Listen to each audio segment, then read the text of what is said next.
sempre uma pergunta, né, que sempre que eu vou fazer algum processo seletivo, participar, inclusive, dos processos, ou fazer o processo seletivo, a gente fala muito sobre experiência, né? E aí, que raios são essas experiências, né? A gente está comentando aqui que a Alex Mills está contando que ela está no 7º período, perguntei se ela está no estágio, porque é muito importante a gente ter vivências dentro da indústria se a gente quer, de fato, trabalhar na indústria depois de formado.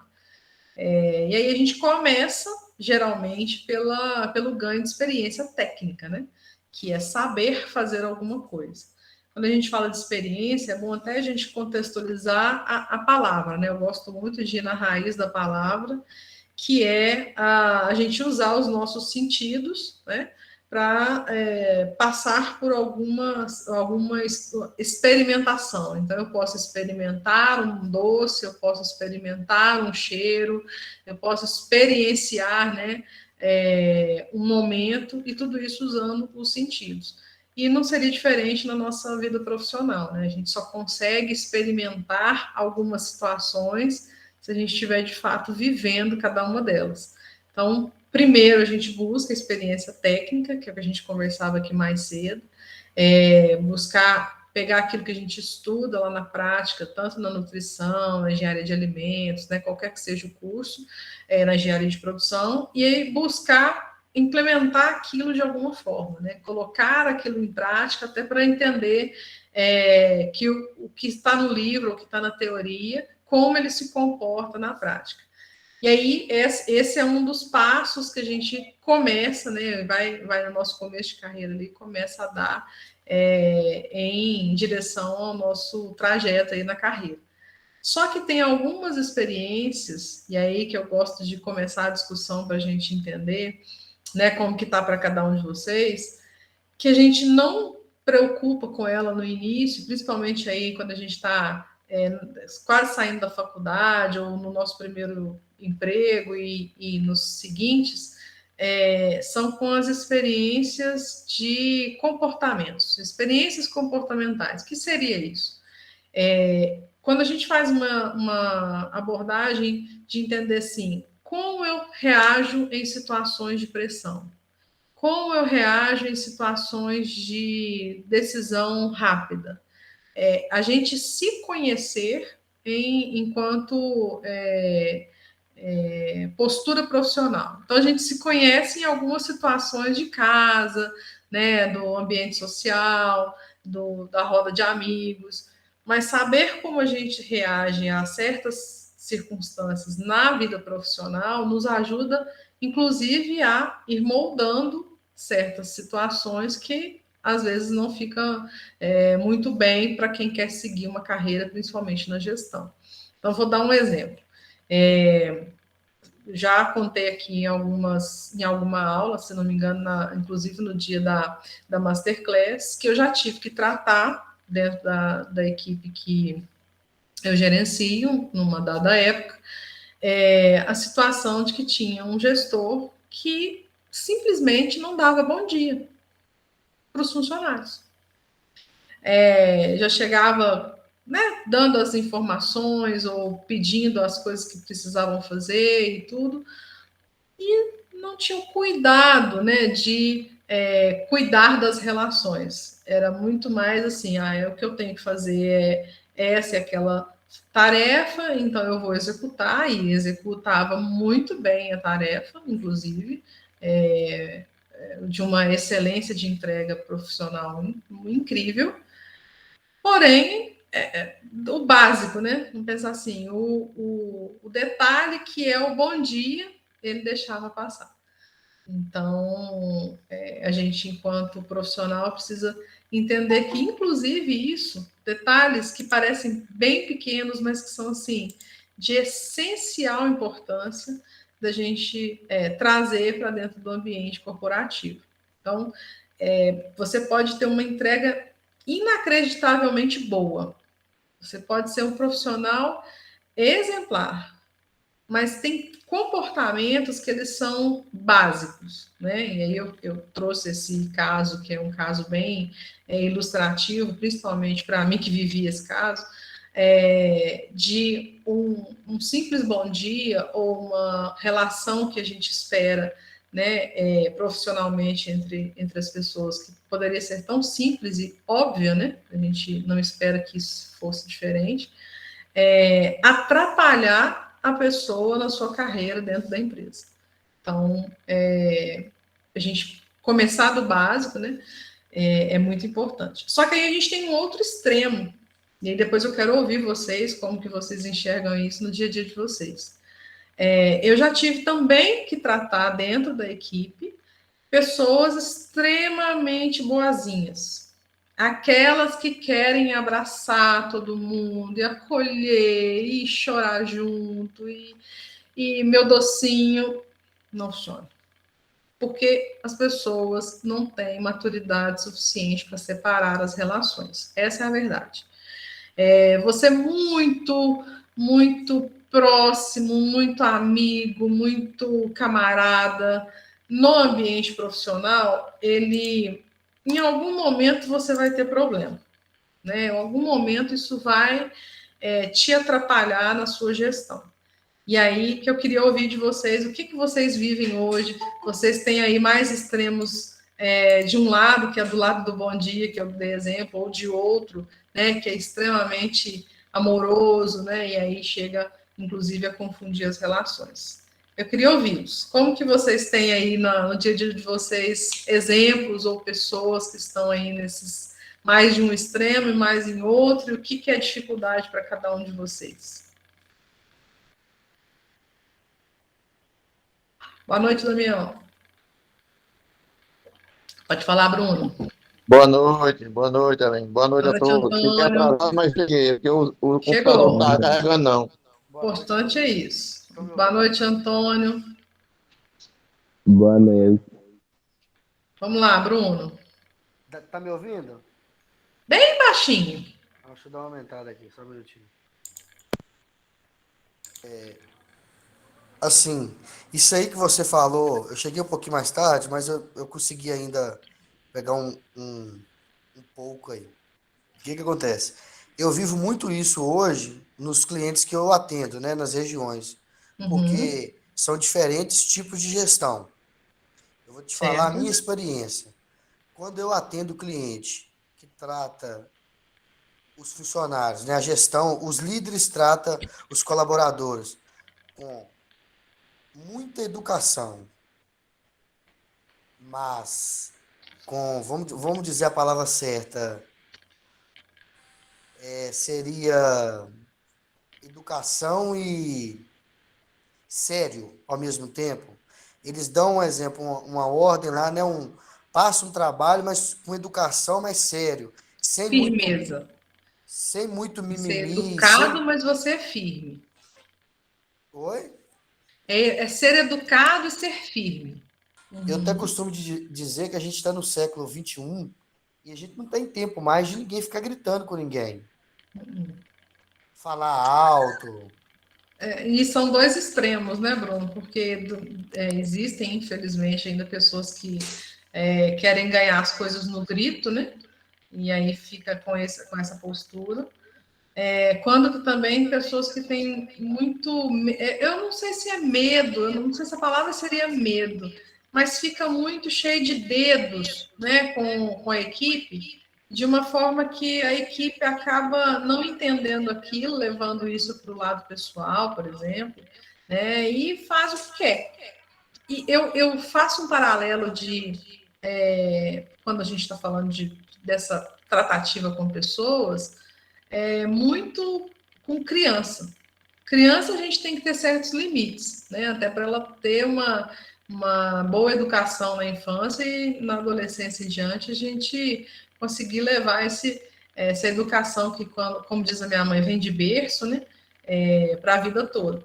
E nesse caso, quando a gente passa por esse tipo de experiência nos comportamentos, se a gente for muito extremo, tanto para um lado quanto para o outro, a gente tem problemas. Nenhum dos extremos ele é benéfico, né? Então, Uma das coisas que eu mais prezo hoje, quando vou conversar com a minha equipe, principalmente, é o quanto elas têm se dedicado a se relacionar com a equipe de uma maneira assertiva, firme, mas sem perder, né, a educação, o equilíbrio, porque, como você disse, né, o desempenho, nem um extremo e nem o outro, ele acaba sendo favorável quando acontece. Outro ponto também que eu não posso deixar de compartilhar com os amigos nós estamos vivendo um momento hoje que os líderes, né, quem quer se dedicar a ser líder, né, a trabalhar num modelo de gestão, as pessoas estão perdendo muito rápido, de maneira muito fácil, o equilíbrio em determinadas situações. Por exemplo, eu vivi uma situação hoje que a encarregada falou com a equipe assim: olha, com um tom de voz bem alto, se vocês não mudarem, eu vou voltar a ser quem eu era. Eu era ruim, eu era carrasco, eu era isso, num tom de intimidação. Isso não vai funcionar. Aí eu me recordei, uma vez com um ex-gestor meu, eu fiz uma ligação para ele de uma situação em que eu tinha razão. Então eu fui questionar, eu mandei um áudio, ele não me atendeu, eu mandei um áudio nervoso, porque eu tinha razão daquilo que eu tinha falado. E isso foi numa sexta-feira. Ele não me respondeu.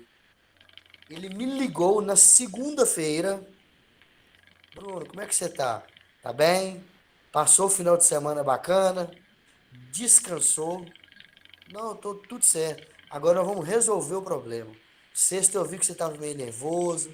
Eu deixei pra gente resolver isso hoje. O que eu posso fazer para você? Sabe qual que foi a minha resposta para ele? Não preciso de fazer nada, não. Está tudo resolvido. Eu, porque estava muito nervoso mesmo, eu não esperei a situação acontecer.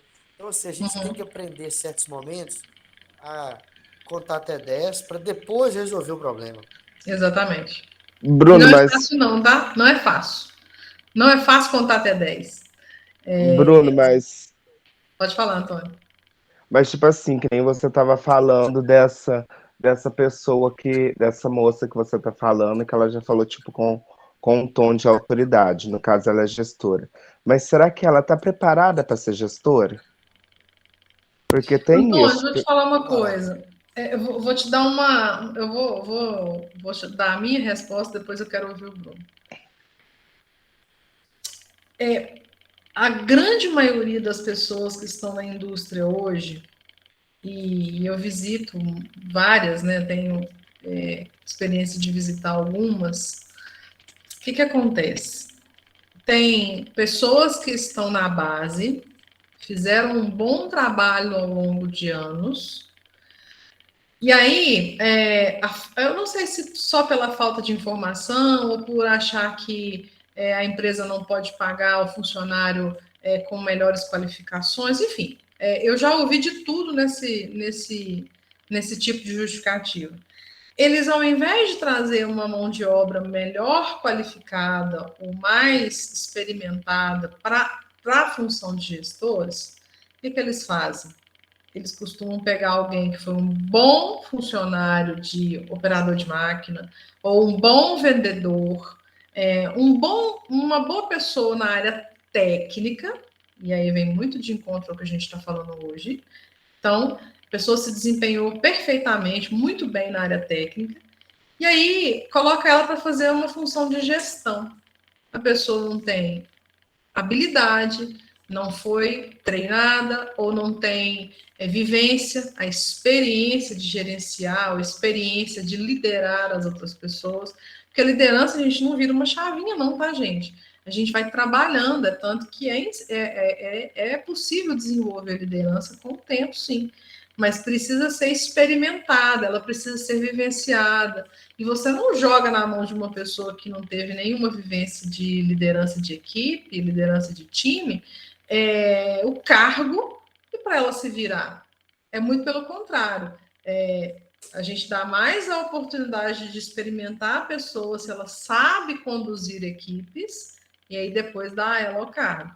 Então, acho que uma das coisas que mais eu encontro nas empresas de falha é fazer o encarreiramento errado, com base na experiência técnica, então do tipo assim, aquele funcionário operador, ele tem 10 anos de fábrica. Às vezes, coitado, ele é um exímio operador, a pessoa conhece tudo do processo, mas não foi dada a ele a oportunidade de gerenciar. Ele faz muito bem a parte técnica, mas não foi dada a ele a oportunidade de gerenciar, nem informação, nem nada. Aí, simplesmente, um belo dia, você chega para ele e fala assim, aqui, ó, parabéns, você se tornou encarregado da produção. Agora você vai ter que fazer folha de pontos, vai ter que fazer contratação, demissão, feedback. O cara não sabe nem por onde passou essas coisas e a gente vai lá e joga essa nas costas da pessoa. Então, parte dessa responsabilidade de não preparação vem do que a empresa vai criando ao longo do tempo.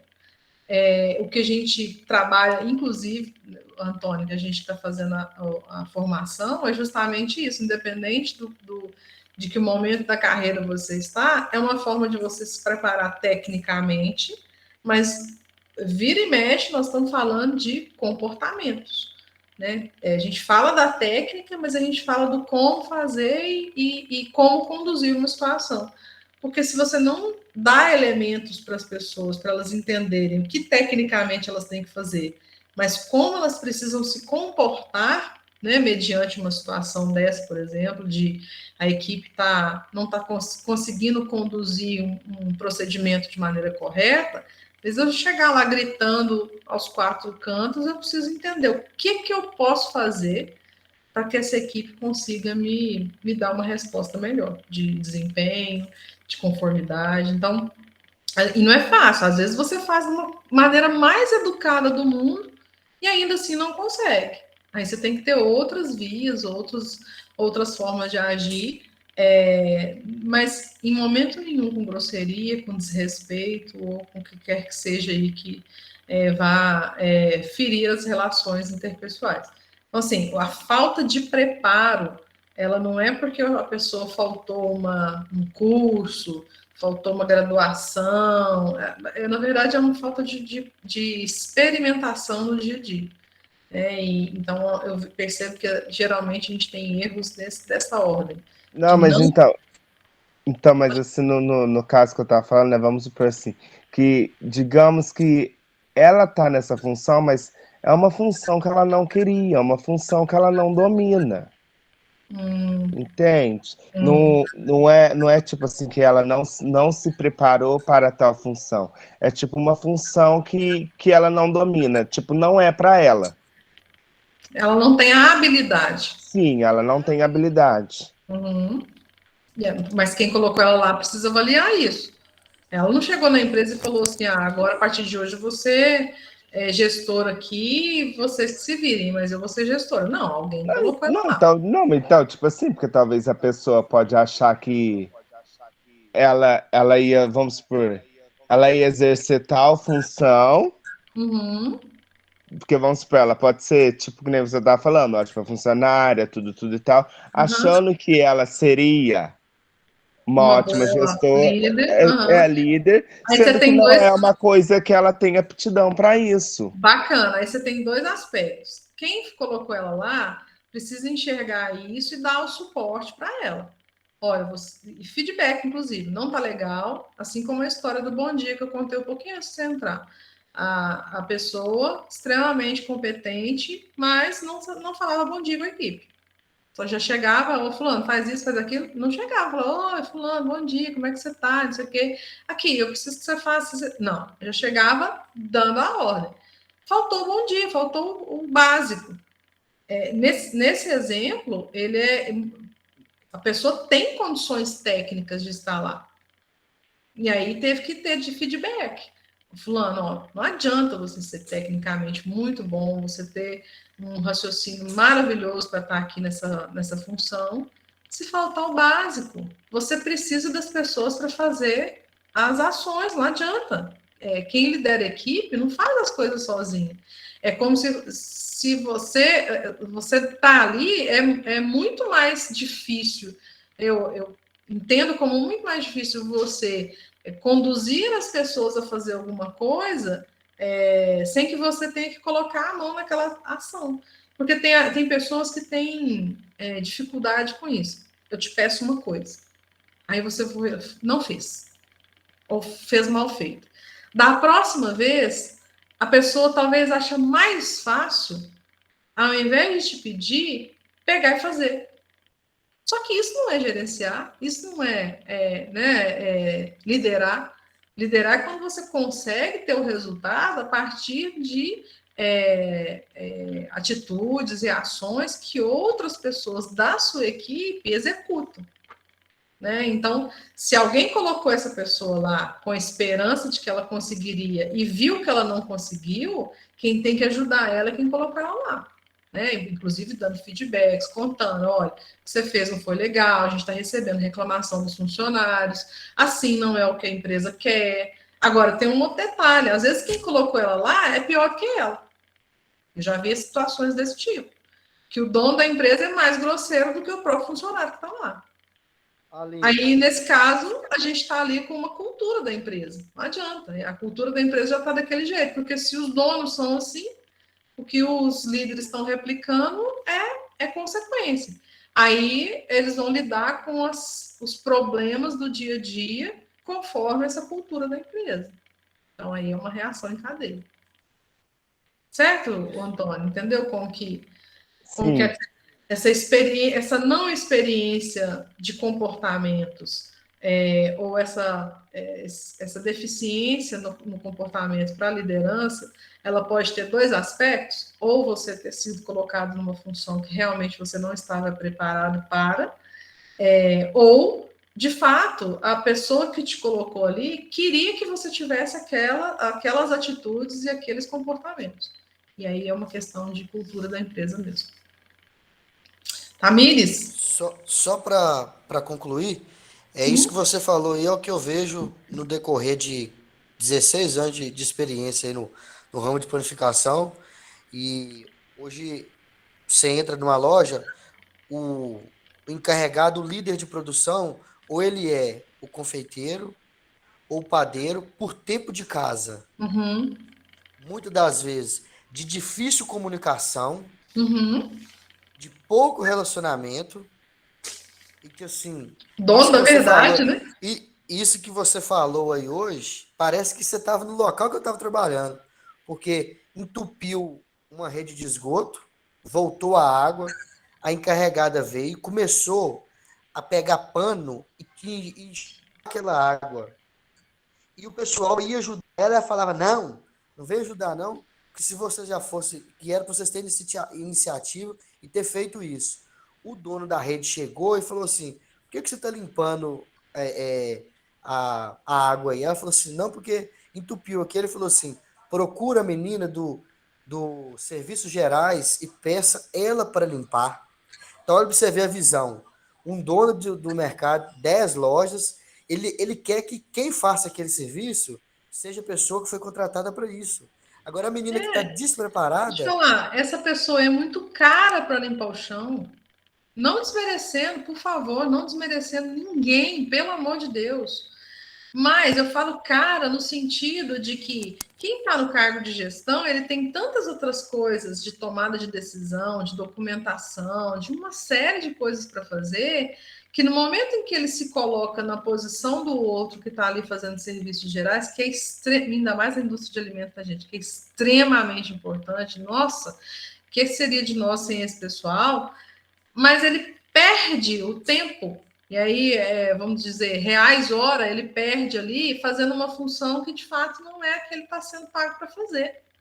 E aí, o documento que ele devia mandar para uma vigilância sanitária, uma melhoria que ele poderia estar pesquisando, né, fazendo pesquisas aí de coisas novas no mercado para trazer para a empresa, máquinas novas, mais modernas, e que vão trazer mais produtividade para a empresa.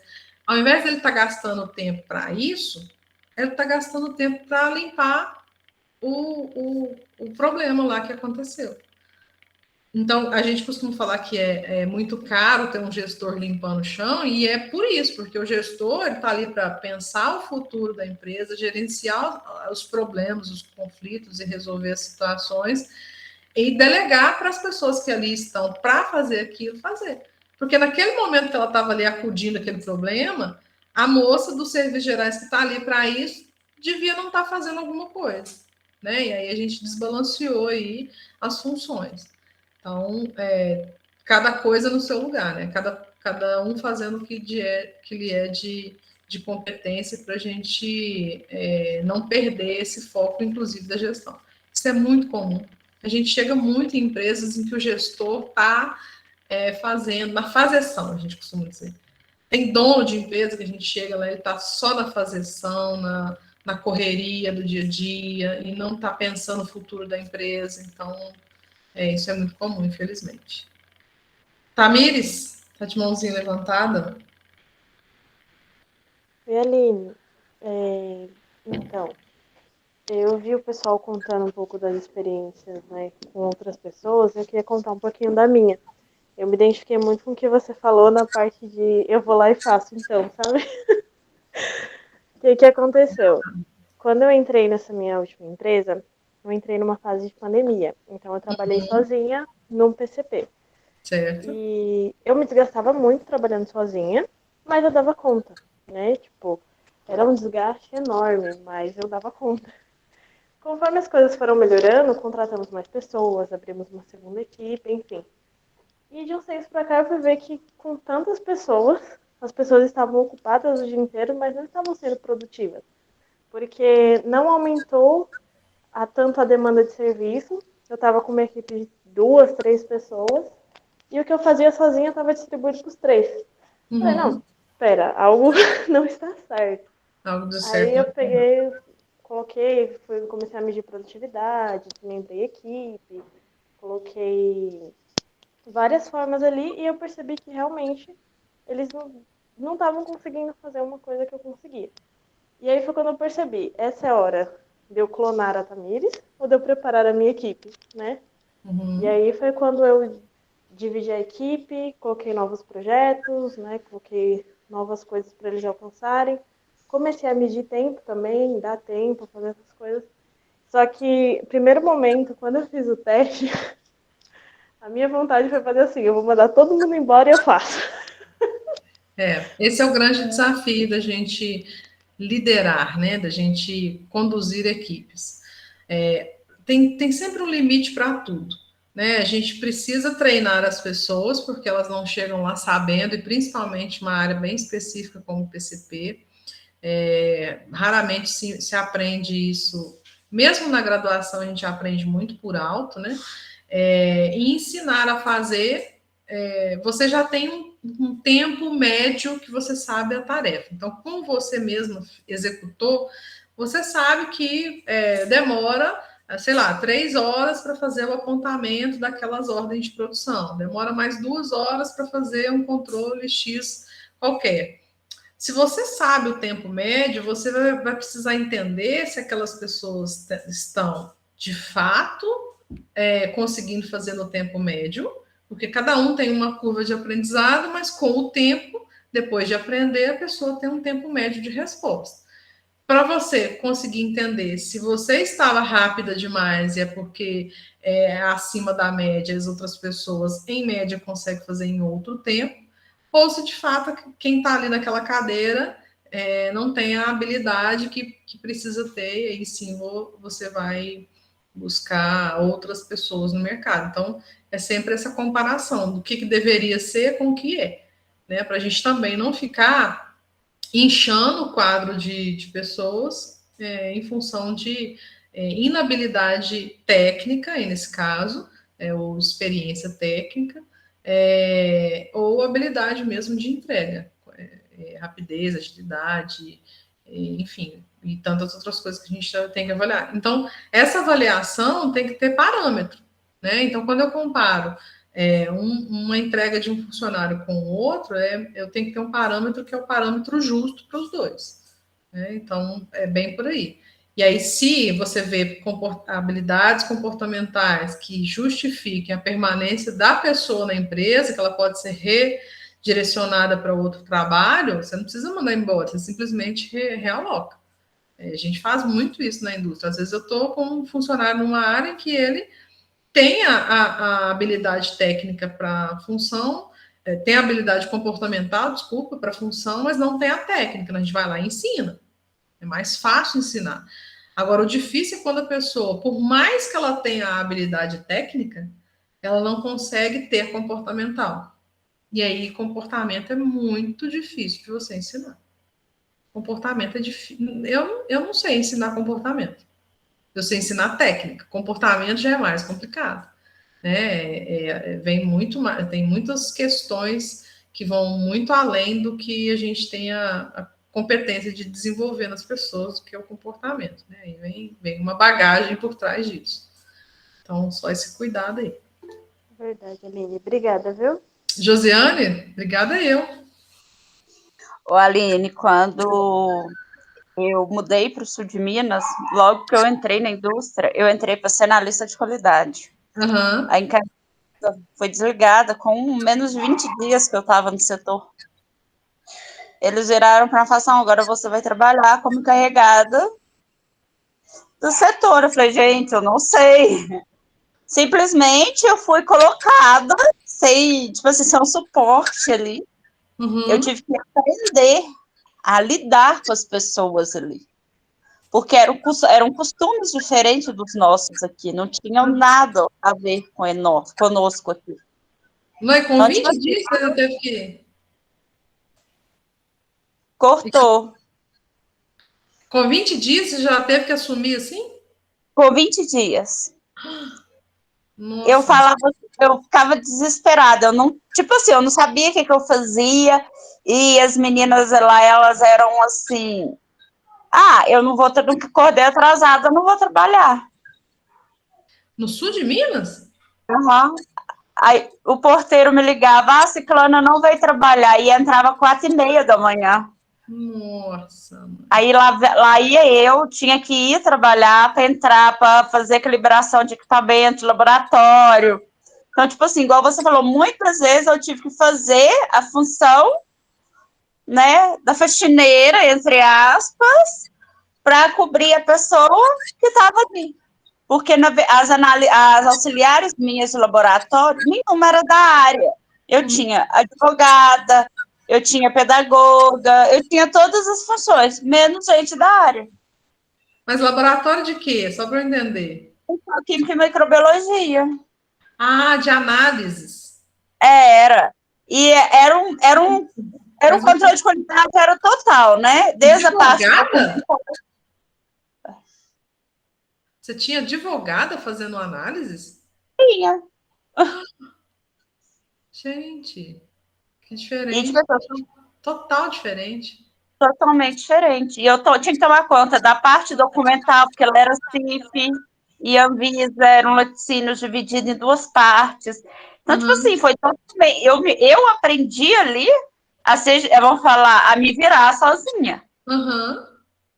Porque eu era desde a faxineira, né, entre aspas, a gestora do setor, eu tinha que dar conta. Quantas pessoas que tinham nessa época na equipe de controle de qualidade ou na empresa total? Na empresa total. Salvo engano, era mais de 200. Nossa, é grande. Era. Nossa, é grande mesmo. Se fosse pensar que fosse só um laboratório de análises, né, que, sei lá, se máximo tivesse 10 pessoas, fosse um laboratório médio, mas 200 pessoas é muito. Na empresa total, né? O laboratório mesmo era 5 num e 3 no outro. Não, pois é, mas uma empresa que tem 200 funcionários, para você já chegar fazendo a liderança de uma equipe, mesmo que fosse a equipe de laboratório, é muita responsabilidade. Pô, eu não sabia nada, eu era nua e crua, eu saí de recém-formada. E você teve suporte de quem te colocou lá? Porque alguém te colocou lá. Foi a gestão de RH. Não tinha nenhum gestor envolvido na sua... Tinha o pessoal do P&D e gerente de produção. Ele me dava o suporte do que eu precisava, até ele me soltar, né? Quando eu passei a experiência, os 3 meses, aí ele soltou de vez. Soltamos agora que a bomba é sua. Carregue que os filhos é teu. Nossa, mãe. Esse Aí aí, eu tive sorte do RH, tudo, sabe? Mas foi solto. Tipo assim, eu aprendi estudando e correndo atrás, porque eu não sabia nada. entendi. E Eu assim, chegava para as e falava, gente, eu não sei. Eu, tipo assim, eu não sabia nem cobrar delas. Às vezes eu pegava e falava, não pode deixar que eu faça análise de leite aqui. entendi, Para adiantar a coisa, que eu via que a coisa ali estava atrasada. entendi. Entendeu? E para mim, assim, que mais dificulta é que além de ter que fazer no lugar da pessoa, você ainda tinha que aprender a fazer, contratar, dar feedback, Uhum. desligar, Tinha né? auditoria do CIF, lá tinha Né? tudo. Sem contar isso. Que esse que é o grande desafio, porque quando você vai com conhecimento técnico, sem dúvida, você sabia fazer tudo ali, né? De conhecimento técnico de todas as partes que tinha que fazer. Mas e o conhecimento para liderar, para distribuir os trabalhos, né? Para fazer as coisas acontecerem ali? Esse, de fato, a gente às vezes fala eu estava conversando com uma menina que entrou aqui logo no comecinho, acho que ela já saiu, que quando a gente está quase saindo da faculdade, a preocupação da gente é ter conhecimento técnico. Mas a gente já devia se preocupar quando a gente entra na faculdade em ter ou desenvolver as habilidades comportamentais, porque são muito mais difíceis de desenvolver, muito mais demorado. É muito mais fácil aprender a fazer uma análise, é muito mais fácil aprender a fazer uma gestão de estoque, enfim, qualquer que seja a matéria aí, é fácil de aprender. Você estuda, você aplica, você testa e aprende. Agora, habilidade comportamental, essa você tem que se permitir passar por elas para poder desenvolver, senão nada É feito. totalmente diferente, totalmente. Totalmente diferente, com certeza. Hoje eu, como trabalhando em supermercado, eu vejo isso que é totalmente. E ainda tem que lidar com o público, né? Tem. Ainda tem que lidar com o público. Isso que é um grande desafio também. Porque além de você ter que lidar com funcionários, você ainda tem que. É igualzinho. Outro dia eu estava vendo um vídeo, eu achei super interessante. Vocês já viram. A esposa do príncipe Harry, que é Meghan, que ela chama, né? Eles têm vários filhos, né? E aí ela toda trabalhada na classe, né? E tendo que corrigir o menino no meio de todo mundo vendo. Olha a dificuldade. Descer do salto, jamais, não pode. E ela tem que corrigir o menino que está dando birra. Afinal de contas, ele é filho dela. Antes dela ser, né, casada com alguém da realeza, o menino é filho. E ela não vai corrigir? Eu vejo que é a mesma situação num restaurante, num supermercado, né? Quando você tem ali o público, uma padaria, você tem o público ali no meio da sua linha de produção, do seu processo produtivo. Você tem que corrigir, mas está ali no meio de todo mundo, que tem que ser ainda mais tranquilo no ponto de vista da abordagem, principalmente porque, sei lá, às vezes a pessoa escutou uma palavra torta ali no meio do caminho, não está entendendo o que você e o funcionário estão conversando, de repente ela vai tomar as dores e vai entrar no meio da conversa, né? Ainda tem esse risco, ainda tem essa situação. Mas Com certeza. bem interessante, bem legal a sua colocação. Não, é totalmente. Indústria para o comércio varejista, né? Vamos falar, RDC 275 para 216 muda totalmente. Nossa, tá doido. É um mundo totalmente diferente. Totalmente. É assim, como eu tinha vindo de indústria ali, no dia que eu entrei ali, eu falei, gente, o que eu estou fazendo aqui mesmo? É exatamente isso que eu queria para minha vida. Era isso. Eu sentei, eu falei, gente, é tudo diferente. Aí eu tive que me readaptar a toda a minha rotina. Eu falei, não, agora é diferente. Exatamente. Não é? Mas não quer dizer que é diferente, que é ruim, né? É só diferente. Não, eu gosto muito da nossa área. Eu não reclamo de não acho ruim de ter feito, não. Muita gente da minha sala mudou de profissão. Eu não. Tem gente que não aguenta, não. A área de engenharia, não aguenta mais, não.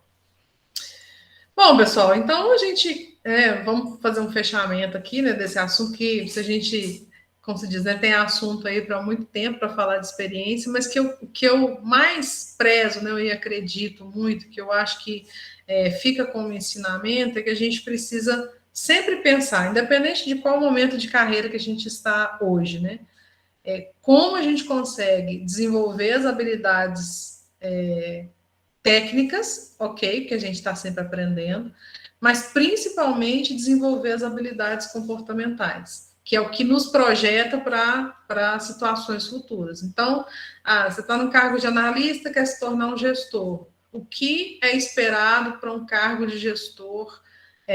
O comportamento que é projetado, o que você precisa ter lá na frente. É tomada de decisão, a habilidade de fazer como o colega falou aqui, que estava bravo, mandou um áudio para o chefe, e ele, vou deixar ele respirar, eu vou ligar para ele só na segunda-feira, porque essa habilidade é uma das mais difíceis. Eu falo assim, de cadeira, às vezes de ter que receber a pessoa e ela está no auge do nervoso, e a gente tem que ser calmaria naquele momento, falar, não, calma, senta, fazer igual a música lá do colega lá do Fábio Júnior, né? Senta aqui, não tenha pressa, senta, vamos conversar, vamos, o que está acontecendo? O que eu posso te ajudar, né? Nem sempre é fácil, porque às vezes a gente também se deixa levar pelo calor da emoção. A pessoa chega brava, a gente fica mais bravo ainda, e aí a coisa vira uma confusão. Então, essa habilidade a gente tem que acordar todo santo dia e pensar, hoje eu preciso ter serenidade para poder lidar com as situações. Não sei se vocês viram lá na caixinha que eu coloquei nos stories, uma pessoa colocando até que ponto era... Eu esqueci como é que ela colocou, gente, até que ponto era conveniente ou era possível aceitar a pressão em relação ao trabalho. Eu falei, pesado, né? Mas o que eu percebi ali naquele contexto? Depois a pessoa conversou comigo no direct e me contou. Chegou num nível, num ponto que a pressão ela foi para o lado do assédio. Ela já não era pressão por resultado mais. Ela já era as vias de um assédio. E aí, quando você cai nessa situação, já é uma coisa que não tá mais saudável. E aí, sim, a gente precisa fazer reflexão. Até que ponto a gente precisa se submeter a situações como essa?